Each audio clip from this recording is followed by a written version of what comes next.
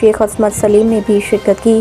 تقریب میں کھلاڑیوں، والدین، کوچز اور اسپورٹس شخصیات کی بڑی تعداد بھی موجود تھی۔ چیمپئن شپ 2 جون سے 7 جون 2026 تک جاری رہے گی، جس میں ملک بھر سے 150 سے زائد نامور اور نوجوان ٹینس کھلاڑی شرکت کریں گے۔ چیمپئن شپ میں men's singles, men's double rankings, senior 45+ doubles, seniors 55+ doubles, boys girls under 18 singles, boys under 18 doubles, boys girls under 14 singles, boys under 14 doubles, boys girls under 12 singles, boys under 12 doubles اور boys girls under 10 singles Punjab ranking categories کے مقابلے منعقد کیے جا رہے ہیں۔